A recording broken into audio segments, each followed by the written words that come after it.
This week's guest is a glamazon that has been podcasting since way before it was cool. She's the host of Red Room, a columnist for Image magazine, and an all-round gal about town. It's the gorgeous Jenny Claffey. Yay! Hi. Welcome. Thank you for joining me on You Had Me at Hello. Oh my God, thank you for having me. I'm so glad you did this podcast. Oh, good. It is the most you thing. We've been talking about it for a while, haven't we? I was like, so good. Amazing. Well, especially when you sent me the email and I got the title. Yes. I was like, it's so good. Oh, thank you. It's so good. So you are a podcaster. You are the polar opposite of me in terms of being a podcaster, in that we're similar in the level of research we do, but yours is about gritty, scary things like serial killers and cults. Yes. I mean, I'm drawn to the macabre. Yes. Always have been. The way that I am not. Yes. At all. Yes. But, you know, we're all multifaceted people. Exactly. And I think some people think that I'm only into the dark stuff. Yeah. But I'm not. Of course not. Like, I mean, everyone, you know, loves a bit of both, but I love a bit of fluff. And I also, the one thing I am is kind of chronically, not just online, but I'm also chronically serious, and I love to make, you know, an academic novel out of everything. Amazing. So I love to watch a rom-com, but then I'll be like, well, did you know? Well, perfect, You know? because that's exactly what we want here. So one of your podcasts recently was about, you found like the final boss of, was it a cult? You know, I'm really fascinated with the kind of the pipeline of crunchy to alt-right, or this kind of idea of this intersection of hippies that are now becoming free spirits. Yeah, that people you would usually think are real, like, oh, chill. Yeah. But they're now kind of going down this weird route of, Well, they're like, kind of anti-society, right? They're kind of on the fringe, and then that's very easy to co-opt. yeah, totally, exactly. So this woman started, I mean, now she is, as I said, final boss of woo-woo. Like, she claims that she put a paper pyramid on her head one day in her kitchen, and that she got a vision of this 35,000-year-old warrior called Ramtha. Cool. I know. I'm going to try Who that. had copper skin. Stunning. Wonder fab. what Tanny wore. Listening. And she channels him, and she charges thousands. Oh, And wow, okay. loads of people following her, and she was my latest Amazing. victim. And you had a little serial killer series earlier in the year. I Irish did. crimes as well. There was a lot of Irish crimes. Yeah, covered. I covered Irish crime, bit of both, you know, and I the Irish stuff I find really interesting because it's not as explored. Obviously, we have Nicola Tallant, who does amazing work in kind of journalistic kind of base, but that's a lot of gang stuff as well, though, isn't it? totally. Yeah. And I like to kind of take more of a storytelling approach and also look at the psychology behind it. And also I find, especially in Ireland, because I'm covering a lot of Irish cults as well. Yeah. There's loads of them. Totally. That's one thing I've learned from your podcast. Me too. There's loads, and it's kind of the context in which it's brought up, because it's always kind of like everything in Ireland is brought back to a lot of Catholic Church stuff, trauma in that, and you know, how we view women, and you know, because obviously women are mostly the victims of this kind of homicide, and it's just really interesting. I'm more like to look at it from a societal and psychological perspective. Well, that's what we're doing here with romantic comedies. Exactly. And I'm so ready for the break. Okay, amazing. So tell us, what romantic comedy have you picked? I'm so excited to talk about this. It was hard for me to choose. Right. But I chose 10 Things I Hate About You. Amazing. Because I think not only is it definitely one of my all-time favourite rom-coms, but I have a lot to say about it. Excellent. And it has a lot of my intersecting interests. Okay, as well. amazing. So, okay, well, let's talk about it. So 10 Things I Hate About You, 1999, which I felt it was earlier. I don't know about you. 99's a... 99 it feels is known... grungier than 99. It does. I think it's informed by the earlier 90s. Right.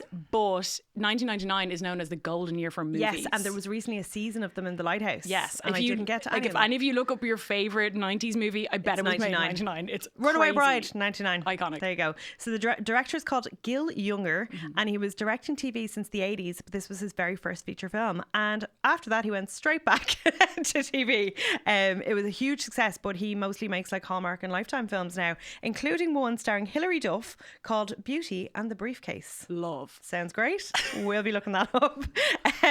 So the real kind of, I don't know, engine behind this was the writing team. So two amazing women, Karen McCullough, and she was actually the main writer. But she had a string of noughties hits, including Legally Blonde, The Ugly Truth, and The House Bunny. Wow. And the title came from something Karen wrote in an old notebook from college. 10 Things I Hate About You. Relatable. Would like to We've know who all that had was one about. of those lists Yeah. in our notes app. And it's funny, on IMDb, when you look it up, Shakespeare is actually credited because wow. the film is based on the taming of the shrew. Yes. And it's actually very on the nose if you know about it. And I don't know if people pick this up, but in Reality Check, my female characters are all named after Shakespearean heroines. There's Desdemona, there's Lavinia, there's Portia, there's Ariel. Love. No one's copped that yet. I was trying to be smart. Because I was like, wow, these are very, very, They're very like fabulous names. yeah. I was thinking drag queens. Okay. I did want to have a drag queen in it called Ophelia Me Up. Oh my God. But I was talked out of it. And now I'm raging. So maybe Ophelia Me Up will pop up somewhere. You need to trademark it because someone's going to rob that. Trademarked. Okay. It was good, right? So yeah, in this, they kind of transformed the Shakespearean names into modern day names. Yes. So Petruchio becomes Patrick Verona. Verona is the setting for Romeo and Juliet. Katerina is Kat. And there's a few others throughout, but then some of them are just called Michael. So they just kind of just gave up. They just gave up. They were like, you get the gist. They were like, his name is like Varian in the play, and they just made him Michael. Yeah, they're like, there's no equivalent. Yeah. So the premise is very simple. The beautiful Stratford sisters aren't allowed to date until after graduation. Their dad is kind of an abandoned husband. There's a reference to their mom running off a few years prior. And he's also an overzealous maternity doctor, and he's terrified they're going to get knocked up. I completely forgot that when I watched it. Oh my gosh. He's terrified of pregnancy. Yeah. And I also completely forgot that that's such a trope in 90s rom-coms, the like single father.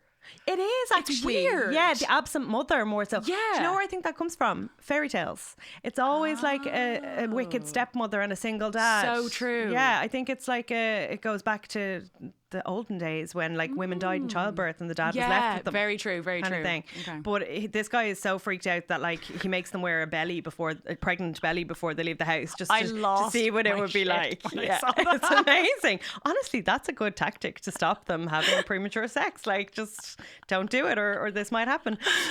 So the girls, Bianca, which is another Shakespearean name, she's like pretty and sweet and popular, and she has a great quote where she says, I know you can be overwhelmed and I know you can be underwhelmed, but can you ever just be whelmed? And then she goes, I think in Europe you can. It's amazing.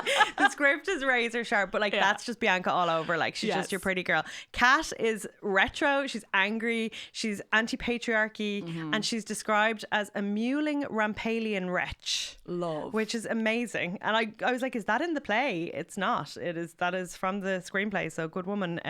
What's her name? Karen.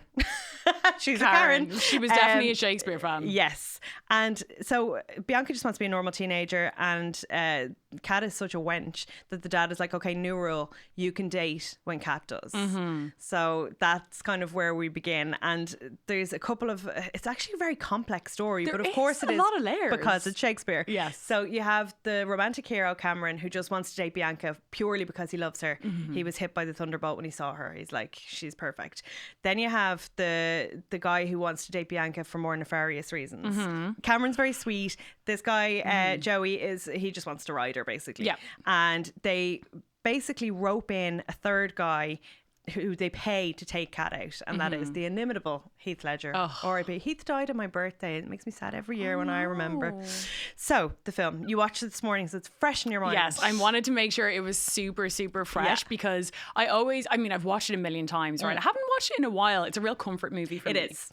I love it because just very generically, like, I love a teen rom-com. Yes. I love a They're coming so of innocent. age. Yeah, and coming of age for me is like, that's my favorite kind of film genre like or a trope. I that you love a good coming of age movie, but I also think of a lot of it is because, and I was really interested that you said he was a TV writer, because I was a real Nickelodeon kid growing up, and it always reminded me of like Sabrina. Right. Just with a much bigger budget. Super witty, totally bigger budget, but I love that it was set in the school. And the school's beautiful. Yeah, like it's so American. It's like the school you'd want to go to. Like in 1999, I remember being like, oh my God, why is St. Paul's in Walkinstown not like this? Why am I in a prefab? Yeah, exactly. And that the walls are sweating. The nuns are over there. Like these lads are it looks like a castle. Like it's spectacular. Yeah.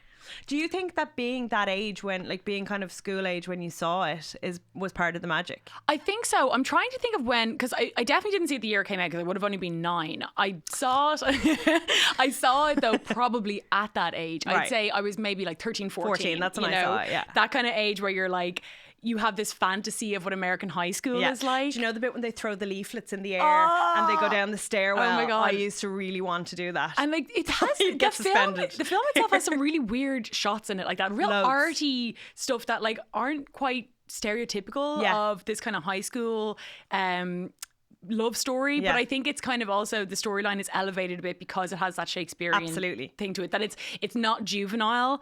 It's like at the really start, endearing. do you know when they're going through like the high school cliques? Yes. They're actually very high-end cliques compared to like Clueless. Yes. Where they have like the stoners and like these ones are like the future MBAs of America, like future CEOs, and like then you have the Rastas, which are really weird. So funny.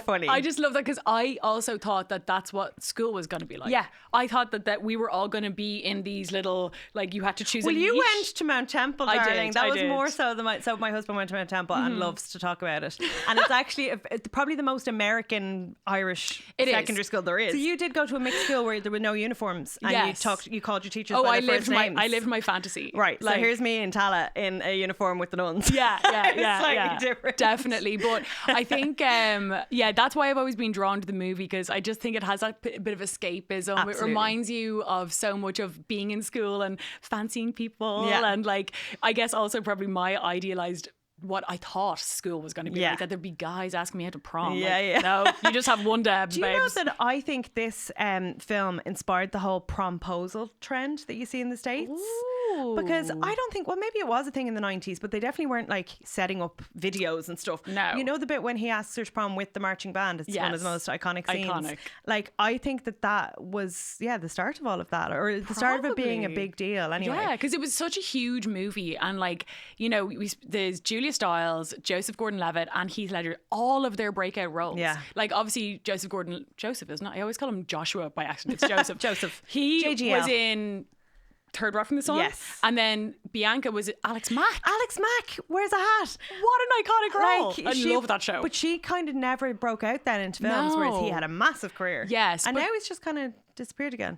Yeah, he has. And also he's in another, which was going to be my second 500 choice. Days of Summer. Was my second choice. Amazing I film. love that movie. But this was just more, I love the 90s vibe. Yeah, you know? it's more iconic. Yeah, so like I love that those three, because they became such massive stars in their own right. And especially Julia Stiles is such an interesting character, because like she was just so big for quite a condensed period of time. Well, here's an interesting fact for you. She originally auditioned for the role of Bianca, and Larissa auditioned for the role of Kat. Interesting. Because they're only 3 months apart. But she looks a little bit more She grungier looks like the and a Mewling bit. Rampalian rep. Yeah, She can she's see it. amazing. Can you tell I internalized her entire personality when I was a teenager? I was like, it's she's actually so cool. quite serious. Like from the get-go, they're talking about patriarchy, race, sex, class. Straight away, she's she's ranting. Yeah. And they have the trope of the cool English teacher, which I love, who like raps the Shakespeare and iambic Yeah. pentameter. It's Yes. just so cool. And like he's taking no shit off any of them. Yeah. And she's getting in trouble for almost being too smart in the class. Totally, She's yeah. being like, she's making a show of him kind of. And he even checks her on like her intersectionality, because he's like, oh, you're like, it's like, I must be so hard being a middle class white girl. He's like, can you get the Seattle. principal to get some books by black people in here? And she's like, oh my God. which is quite, that's quite That's progressive. what I mean. It's quite like, it's very layered, and there's lots of like, it's not just fluff at all whatsoever. Like I know, once you yeah. start watching it, you're like, oh, this is about serious things. Totally. But then it's also about all these guys trying to get these girls. Yeah, So which is so fun. What I love about it, which I always find quite romantic, even though it's not, is these lads like coming up with ploys. Like I thought when I was a teenager, lads would come up with ploys to date me and my friends, like bet each other about us. I think happen. this film made me so paranoid that someone was going to be paid to date me. Like I swear, I thought this was like a regular thing that would happen, that I would Sorry, find out. I've been paying Evan to marry you for the past few years. Sorry, I should own up to that. Grand, we bought us a house, Vicki. Yeah, exactly. It's fine. But yeah, I totally agree. I always thought I was going to be the subject of some plot. Like Totally. I was like, this is what men do. Meanwhile, they don't just ask you out. no, they play women games with scheme you. like this. Yeah. A man would never even have the ability to think of this. And it's such a weird, funny. like 4D chess move. He's like, I'm going to pay him to date her so that I can like rob her. I can take out her sister. and he gets the rich guy to pay Heath Ledger. It's So the rich guy is a patsy in the scheme of things, and he is also a catalogue model and profoundly boring. Yeah. But people like him because he has a car that Kat actually wrecks in one scene. Yeah, and she thinks it's hilarious. Very violent. She really is. Like, she is the shrew, and they do call her a shrew at one point as well. It's very on the nose, the Shakespearean elements of it. But it has all the hallmarks of like your classic teenage flick from the 80s. It's like the cliques, this like subterfuge against authority, the no nonsense teacher, the prom. Like, they're all present, but they're just done at this next level. And I mean, yeah, like the best rom-coms, I think the most enduring ones are always very well written, and this definitely falls into that. Like, well, great dialogue as well. You know, it doesn't rest on kind of overly stylized shots, and you know, it there's not like, the camera work is pretty much still. It's mostly just people coming into frame and having a discussion, and it's really witty. And something I love about it is it's full of real 90s slang. They're like, beat it, Buster. Like, you know what I mean? Like, it's so funny. And they set it in Seattle, which it was the like 90s grunge palace. Exactly, like, and it's funny because I've been to Seattle a couple of times because Joe goes for work quite a lot, and it looks amazing. Like, the city, they make the city look really beautiful. And there's one scene where Bianca and Cameron are under the bridge at the troll statue. So I've seen that troll statue in real life, and it's amazing. It actually is there. It's this really random thing. Yeah, they filmed it in Seattle. They filmed it all. Unusual. Sorry, this is a great fact. There's no sets whatsoever. Everything is shot on location. Even their bedrooms are shot in the house that you see. So that house, you can actually, like, the address is online. You can go by and take a picture of it. Oh my God, it's a really old-fashioned house with like a wraparound porch. It's quite unusual for that part of Seattle, and yeah, I just love that everything is shot on location. It's so rare. Yes, like, really rare, massively rare. So the vibe is immaculate. I think the style, and like, do you know what, the opening credits are very brat. Yes. They're like lime green and scratchy writing, and I just love the way they get the trope immediately. And it's like the music, the two everything. girls are in their car and they're listening to pop music, and then Julia Stiles rolls up in her like vintage car. She's blasting Joan Jett. It's like, and she just looks at them and is like, ugh. I'm like, I'm sold. I think you learn over time that she is so cynical and so nasty because she's been recently abandoned by her mother. They mention at one point it's been like three years. So like, that's why she's a bitch. Yeah, and she also had a really bad experience with Mr. Jock, and it's made her a little bit like, not so much bitter. Like, she's never really. I do appreciate that, and it's probably from having female writers. She's never really presented as like a misandrist at all. You know, she's not the trope of like the man-hating woman. She's just like, I'm actually going to concentrate on going to school. That's all I want to do, and like, I'm go academic. to college, and I'm going to a female-oriented college. Exactly, and that's all I want to do. Yeah, you're right. She just hasn't really got time for like love. Yeah, she's just like, ugh, whatever. Until. I mean, wouldn't we all? Comes along, we would. Heath Ledger. So, Heath Ledger. It was his first ever American film.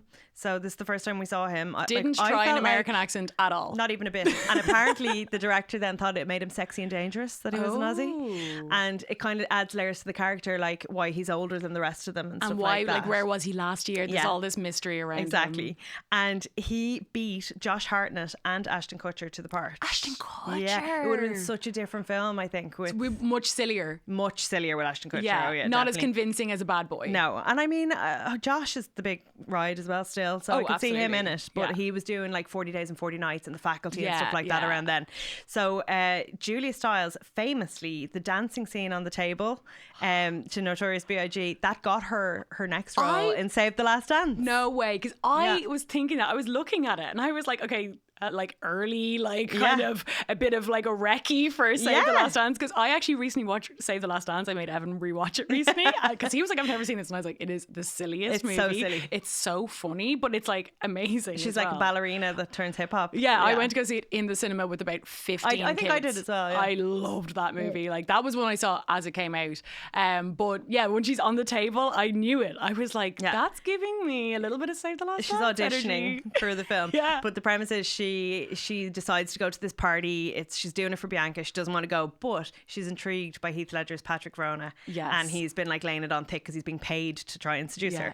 So she goes to the party, she gets absolutely locked, and she ends up vomiting on Heath Ledger. And she goes to kiss him, and he's like, you just puked, I'm not going to kiss you. And then she's like, I fucking hate you, you're dead to me. Yeah, which we find out later on is actually such a nice, you know, I mean, it's nice anyway, but he's such a nice guy. She had an issue with this other guy where she kind of went too far and then regretted it. And, you know, deep down, Heath Ledger's character is the good guy. He is the good guy. He might put his hand on a Bunsen burner and smoke and like walk out of class and stuff. So funny. That scene was wholly improvised. So all of the weird things that he's doing in the science lab, he's just doing them. He's like putting his hand over the Bunsen burner and like burning himself just to show how tough he is. He's so sexy. And you know what? At the time when I was 14, I didn't fancy him because he looked too much like a man. I was actually, that's so funny you brought this up, because I was going to say the first few times I watched this movie, I was in love with Joseph Gordon-Levitt. No way. I thought he was now. No, He looks like a boy. But he looks like a baby. But that's why I think when I was younger, he Yeah. was more like, because he's meant to be younger too. Yeah. And I was like, Heath Ledger, I don't know, I Yeah. didn't really He get looks it. dirty. Now I watched it, I was like, wow. Yeah, Oh my beautiful. God. And we all know the career that Heath went on to have, like Brokeback Mountain, The Dark Knight. I only realised he was only around he was 28 when he Yeah, died. he was so For some young. reason I thought he was older and I thought we had him longer. He was like not He around just was that long. incredibly prolific in the short time that he was Yeah. around. And he did a couple of other rom-com. He did First Night, Oh my God, yeah. which was kind of... And he did the other Shakespeare. No, that no, was not Julia Stiles. He did Midsummer Night's Dream. Did he? I haven't seen that. Yes. So Julia Stiles actually ended up in 2 more Shakespeare adaptations. With Josh Hartnett, in which she plays Ophelia, and she plays Desdemona in the one that she's in. Oh I yeah, can't remember. Yeah. Oh, and you know, like, it's so funny that there was like, I was only because I was researching for the podcast, can't help myself, and this was all brought on because of Romeo and Juliet in 1996. Yes, because it was the biggest film of the year. It was like, and it was the only time a Shakespeare adaptation had ever gone to number 1. No way. And because it was like so much put on MTV and everything like that. So I thought that was really interesting. I didn't know there was this whole resurgence of, because I always was like, there was loads of them adapted at one point. But I mean, 10 Things I Hate in You is just, it's the most iconic one, I think. so good. Yeah, I think so too. So yeah, everyone looks like babies to me now, except Yeah. for Heath Ledger. But Yeah. Andrew Keegan, so he plays Joey, the rich model, who's quite a bad guy underneath it all, and he does get his comeuppance. But he was said to have started a cult in Venice Beach in recent years. Now he says it's not a cult. He said it's just like a place for people to vibe and stuff. You can do your research on it. There you go. I will. But I'll be giving you a supplementary reel. Yes, Vicki. and then I love it. The other kind of big star, who's actually David Krumholtz. He's a really funny character actor, and he's had an insane career from being Bernard the elf in the Santa Claus to being in Oppenheimer. And he was actually on Twitter for a very brief time last year where he was really, really funny, but then he was revealing too much. So like I think his wife made him stop. But he's actually the key to the whole film. So he's the one that like sets up the rich patsy, hires Heath Ledger, and he's doing it all just for the love of his friend Cameron. Yeah. Whereas in the play, he's his manservant, literally. So in the film, he's doing just his bidding. pal. Yeah. And he gets the girl as well. He gets the girl who's obsessed with Shakespeare. Shakespeare, in the yeah. end, Which is, so. I love all the little nods they have So to many. Shakespeare. Now I read that girl, her Kat's best friend, she in the early draft, she's so obsessed with Shakespeare that she wants to like kill herself to be with him. Like she's a bit much, so they really had to tame her that's down funny. to be more palatable. So they just made her like dress a bit weird and like say sonnets And kind of So- and have a picture of him in her locker. She's like, I don't just like Shakespeare, we're involved. Exactly. But like that was me as a teenager with Titanic. Like honestly, it's the time when you obsess the most about things. Well, you make your Entire hobbies personality. into your entire personality. What like, were yours? Were you an emo? I wasn't full blown emo. Right. Maybe a little bit alternative. Oh, yeah. You know, I was a big Led Zeppelin fan. Ooh, but that's cool. So I loved the movie Almost Famous. Yeah, perfect. Which I was Penny like, Lane. because I was even thinking like, is that a rom-com? Not really. It's a bit, but I you can know, make it work. I can make it work. we can make it work. But there was definitely a period of time where Penny Lane was my Kate Hudson. Yeah, which is Iconic. kind of weird. Like I was like 15, being like Band-Aid. Like I But want to. she was 15 in it. Like, I know. So she's literally crazy. a groupie. We all I mean, put Band-Aids on our Converse in school because we were like, we're Did you? Band-Aids. No, we weren't. Oh my god. I was like, not allowed to go to the Arctic Monkeys. At least mind you didn't shag become an them. actual groupie. Like that would have been tragic. I wish. Sorry. Back then I wish, not now. But the other kind of big star that's in it, very briefly, is Alison Janney. Like she was just in The West Wing at that time, playing CJ Craig, iconic.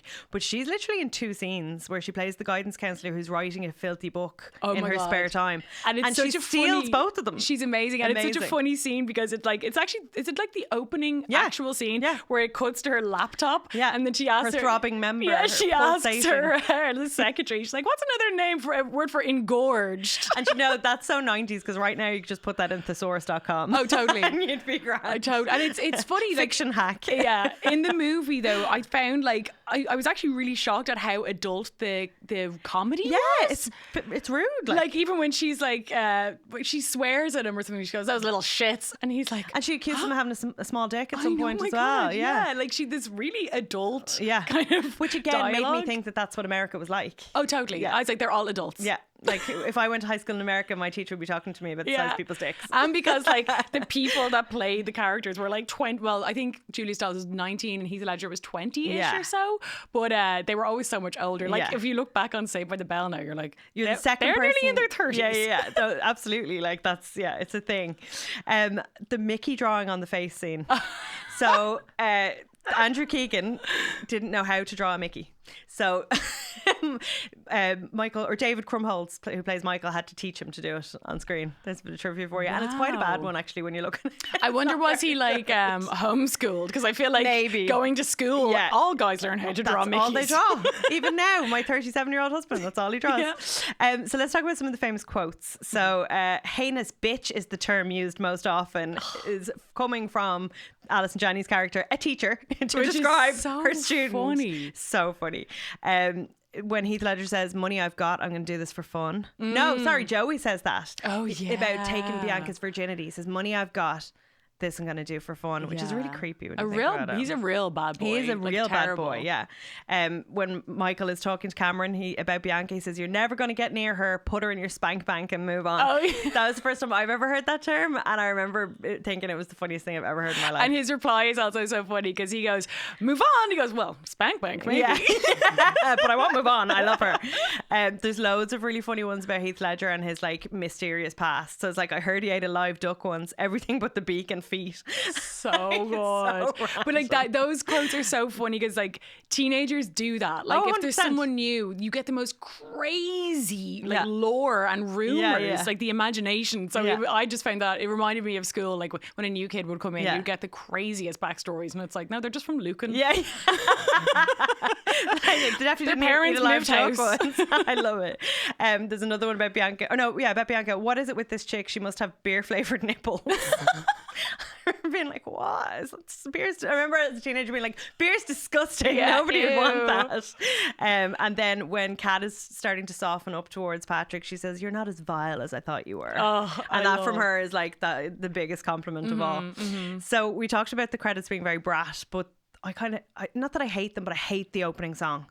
Bare Naked Ladies. Oh, yeah. Again, yeah, so yeah. of its time, like a time machine. Yes. Like transporting. Yes. But it's not for me. It's just very loud. Yeah, but I love, there's a lot in the soundtrack, which I think is There is. It's brilliant. actually like a double album, the soundtrack. Is it? Yeah. And it was back in the day where like, I just feel, I don't know if this is us getting old, but like, I feel like back then soundtracks were like, jam. No, they were a marketing tool in the way that they're not now. True. You used to actually go out and buy the CD, and you might buy the poster while you're at it. Yeah. And also the videos were a huge marketing tool. So like the videos would be cut with scenes from the film. I used to love that when So did a I. music video would have the actor from Yes. the film. It would blow my mind. I was like, but how they the should hell do did that they again. I Like, know. bring MTV back. Like it was know. the height of cool, and this was the height of MTV. This time, It's just so MTV coded, and I think it's probably the age I am, and like loving Nickelodeon and coming into that age, and then discovering MTV, and just being like, this is the coolest Before thing it was I've just ever Catfish. seen. It was like Yeah. showing a Victorian child TikTok. Like I was just like, oh my god, like this is how you become cool. Yeah. Like you watch MTV and they tell you how to do it. This is how you behave. So it reminded me of like TRL and all those things. Like my first email address was Britney's twin 01 at hotmail.com because I was so obsessed with Britney Spears and that whole culture, because all I used to do was watch MTV all day. Like I had an American accent for a time because I was just copying what I saw. Like, my first email address was you're gonna laugh. It was like, I love the darkness. oh my, of course, that's what it was. The band. But I didn't even really, I only liked them that one year. but And like that was maybe- the year I found an email. So I was Maybe you like, didn't realize at that age that you just like the darkness in general. Like the true. darkness. Yeah, it would have worked. Because you could still have that and it would still work. Totally. It would have worked, you know? Love it. Britney's twin 01. Oh my god, because I had blonde hair for like a week. So the music is brilliant because it's really of its time, but then there's loads of amazing older songs like The Weakness in Me by Joan Yes. Armatrading, Joan Jett, there's Sexy Boy by Air. Oh. Like there's so many, and then obviously Notorious by, or no, it's not Notorious. What's it actually called? The song that she dances to? Hypnotize. Yeah, Hypnotize. I have to call. I had to phone a B.I.G.. friend, phone my husband for that one. Yeah, but Hypnotize is so good. Yeah, Push It by Salt and Pepper. Like Yeah. it's the soundtrack's amazing. Yeah. But the big song is the one that Heath Ledger sings with the band to woo Julia Stiles. I don't know how I'd react to this. I don't know if I'd like it, but he basically pays the marching band to embarrass her at soccer practice, and he grabs a mic and he sings on the bleachers, and it's so American, and it's Can't Take My Eyes Off You. And he's so amazing. He's so amazing at it. But it was initially meant to be I Think I Love You by the Partridge Family. No way. But that had just been used in Scream 2. So they couldn't use it. Way better choice, I think. Yeah. Than they're the one they got. No, it's so because it's such a catchy Andy song. Williams, like, Yeah. so it's such a crooner song. And it's funny because like their characters are so not like that. Yes. So it works so well. Yeah. You know. And it's like it's because she was embarrassed that he rejected her when she was Yeah. drunk, and he's like, "I'll embarrass myself for you." You know, it's like equal playing it. field, And that's so what he's cute. doing constantly. Like, so when she finds out that she was the subject of a bet, they're already in love at that Yeah, point, but yeah. she can't be with him because that's terrible. Yeah. So he uses the money to buy her a guitar. I know, and he's like, I had some spare change. Yeah. And it's like he wants to be back on even Stevens with her. Yeah. He doesn't want to have the power. He doesn't want her to have the power. Like he wants them to be the same. So the ending. Him buying her the guitar is because there's a really creepy scene where he's following her. Yeah, what the hell? It's like they wanted to end the film this way, and they're like, "Oh, They God, had to get the we need a guitar scene in." to marry this Yeah. together." Or So I something? think he's trying to like find out what she likes. Yeah, So he's like yeah. shadowing her. Yeah. But he's just following her around Seattle, and she's in the music shop being really serious with this beautiful guitar, a Fender, whatever, and it's mint green, it's gorgeous, and yeah, that's he then knows her so well, so Yeah. he knows to get her that as a peace offering. But I don't know. Do you think she forgives him a bit easily, or she's just like, Yeah, she kind of gets it? Maybe. My one flaw in the movie is the ending of it. It doesn't. It's not that it's not true to the character. It's just a bit like, oh, and then she forgives Yeah. it, and it's all fine. Like, Yeah. I don't like. I mean, Yeah, the baddie gets his comeuppance. Like the baddie gets his comeuppance. Like, I understand that they would get. I think they should have maybe she should have found out earlier. Maybe. And they should have had a bit more contentiousness because obviously she delivers the iconic poem where she says the 10 things she hates about him, and she bawls crying in class. And that was real. She did that in the take, and they left it in. Yeah. Like, I mean, it's such a cute scene, Yeah. and it like that. But was, they were asked to write a sonnet, isn't that right? Yes, As part and of their English and homework. she says, "Do you want That's it in the hard. iambic pentameter?" Yeah. I love it. What a bitch. And apparently that's also, here's my fun fact, that's like obviously it's a nod to how they adapted Shakespeare for the Yes. modern day, because the Shakespeare teacher is like, I want you guys to make a modern day sonnet, Yes. you know, and she delivers this and cries in class, even though I don't even think he's in that He's class. not in the class. He's just reading it to everybody else. I know, but he sat there looking at her. I'm like, he wasn't in the No, class. I any think other again time. he's following her. Okay. So he's kind of shady in that he's a bad boy, and he Yeah. has all this spare time where he just walks out of class. And Yeah. He's just like, I don't want to be here. So he has time to like haunt her basically. Yeah. Which I think actually does come from the play.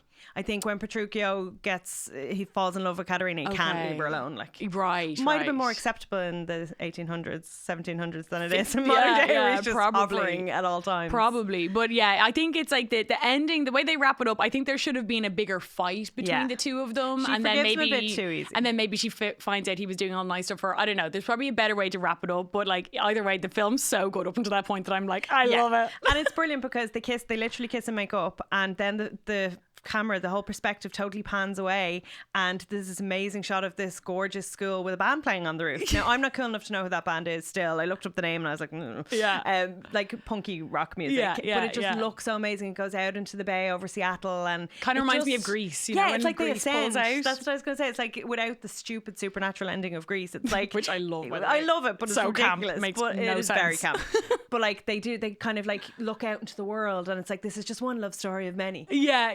But And it like, is satisfying. At It the same is, time. and it's true to character in the sense you gets her the little guitar because she's a real second wave like bikini kill feminist, and I don't know, it's just very adorable. No, I it is. love It's cute, and they have like really cool cars, and the whole thing just looks, the vibes are immaculate. Like, it looks so of its like time. a time capsule. It is like a you time know, capsule. and it's not trying to be anything else, and it's kind of what movies that try, like, that are based in the 90s but aren't made in the 90s try to be. Like, there's a real rawness to it, and I think because the three leads especially were just at the cusp of like something really big, that they weren't in their head, they were close enough to the age that they're supposed to be, that they were able to actually portray it well. And also, by the way, the chemistry between Julia Stiles and Heath Ledger, when he took her hair behind her ear, he keeps doing that, chills. and I'm like, yeah, it is. It's like, you know that TikTok trend where they got guys to like lean on the door frame. Yes. It's like an old trope where if he took your hair, he just really wants to look in your eyes. But it just seemed really like genuine. And another thing that I loved when I watched it on Disney Plus, if anyone's wondering where you can watch it, and they had the bloopers at the end. They do. I love that. That's such an old school. Bring that back. Yeah. And there's all these scenes of like where they're kissing in the car, and then he like jokes at her, and oh my god, it was amazing. You know, I think they do that at the end of Anyone But You, which is another Shakespeare adaptation. Yes. That one's Much Ado About Nothing. Not as iconic. No, but maybe it's like, I don't know. Maybe it's I a loved that. thing. Like, I just loved when they used to do that in the 90s. It was my favorite thing ever. Because it like, humanizes the actors, right? Yeah, because you're like, oh my god, I forgot they're real people. Yeah, you know. I wonder if Heath and Julia ever actually like got it on. She dated Joseph Gordon-Levitt. Did she? The child? Yes. After this, he was a bit of a heartthrob though. He just looks so young in this. I like, he I got a does. fright. He's like a baby. He's literally like. I mean, a fresh he looks face. young in 500 Days of Summer. Yeah. Though. You know, he's kind of ageless vibes. Yeah, he does. Yeah, like he's had a really interesting career with rom-coms as well, because you could kind of call Don Juan, or Don John, a rom-com too. Yeah. He's a great actor. He is a great actor. He's brilliant. Come back, Joseph Gordon-Levitt. I don't know where he is these days. I know. But yeah, we lost Heath. Devo. R.I.P. And then Julia kind of just stepped away. She went into action films. She's in the Bourne films. Yeah, I was actually looking at her Wikipedia today because I was like, where the bloody hell did she go? You can't help yourself. You just need to do your background checks on I need to know everything. Like, I'm in the middle of the film. Like, oh my God, did you know that the director of this film is married to blah, blah, blah? Everyone's like, can you watch the film, please? But yeah, she went into like action, and then I think she got married, and she's very cool. She just kind of pops up in places. And she was just so stunning. I was looking at her in this movie. I was like, radiant, what a gorgeous person. Like, she's so individual looking, and I loved that about her. Like, in the 90s, looks pissed off very naturally as well, which works for this she character. has like a sourpuss naturally, but like in a really hot way, you know. And yeah, I loved her whole character. Like, it was such a because it was quite rare in a teen movie like this to have the main character be the weird girl. Oh, absolutely. It was usually like they'd cut to her for a bit, or she'd be the second, she'd be the friend, like Valerie and Sabrina, or you know, they're always the second. So it was cool that she was the main character, and it was her. The two alternative people. The love story was the main love story, which I liked. And she's not unlikable. You kind of get her rage, and you get why she's pissed off, because she tells you very clearly. Yeah, and you just she's kind funny. of get her. She's funny. She's really witty. She's funny. She, like, you know, and that's partly why Heath Ledger's character falls in love with her, because she doesn't mind sticking it to him, you know. Like, even when he's like, will you come to the party with me, and she's like, no, and then he's like, is that a no? She's like, no. Like, she knows kind of what she's doing as well, you know. So she's a charming character, even though, you know, you're not supposed to hate her, and you don't, you know. No, and to be honest, Bianca pisses me off more because she's just so like, kissy, like, I know. I'm like, you don't get it, girl. You have no depth. You just want to go on dates because it's cool. Yeah, and I'm like, and that guy's a loser, and you should be going for Gordon-Levitt. Joseph Gordon-Levitt's character actually pretends to know French in order to tutor her in French. So funny. So cute. Like, all the layers, the plots. I think this film is probably responsible for more unrealistic expectations on my part than any other, though, because this genre, these teen romances, just really like made me think that my first boyfriend would be like that. Oh yeah, be Heath Ledger. Yeah. Okay, Jenny. No, he'll be some skinny guy in skinny jeans, barely 5'7". Awkward. Sorry, 5'7" guy. So, how many cheesy popcorns out of 5 would you award 10 Things I Hate About You? Oh my God, it's a 5 out of 5. I'm sorry. So we'll give it 10 cheesy popcorns. 10. For 10 I'll give it like about you. Yeah. It's such a feel good movie, but it's funny, it's witty, it's timeless. It has that teen kind of nostalgia to it, and it's cool. Which it is cool. Is rare. It's in a very rom-com. you. Like, I wasn't a bit surprised when you said it to me. I was like, oh yeah, perfect. I love movies that speak to other books, and books that speak to other books. So I love that it has the Shakespeare background, and as you said, I think it really aids in having such a like layered story. Exactly, the narrative is very important. Yeah. There's so much going on, and you've got all the tropes, the like funny jokester guy, and you can see how that works in a Shakespearean kind of world. And it's just the dialogue is so witty and smart that I mean they should bring back movies like that for teenagers. And for everybody real. needs to watch this, even Gen Z. Yes. Watch it. Oh my God, You'll they will love gag. It'll be all over TikTok now before we know it. Absolutely. This is how they want to dress. So tell us what's coming up next for Red Room or for yourself in general. So I'm currently wrapping up my cult series. I will be doing a little spooky month special. Woo! I know. So I'm going to be bringing some Irish ghost stories to everyone's ears in October. And then I'll be going on a little hiatus and bringing it back in January for Just everyone. take your Christmas holidays. Be grand. Exactly. Well, I still do Patreon weekly, but for Spotify I'll be taking a little hiatus. Let them miss me. Exactly. Let them crave your darkness. I think you need to bring that email address back. You need to resurrect that. Actually. I love the darkness. I'm here for it. Jenny Claffey, thank you so much for joining me. Thank you so much for having me. It was a pleasure.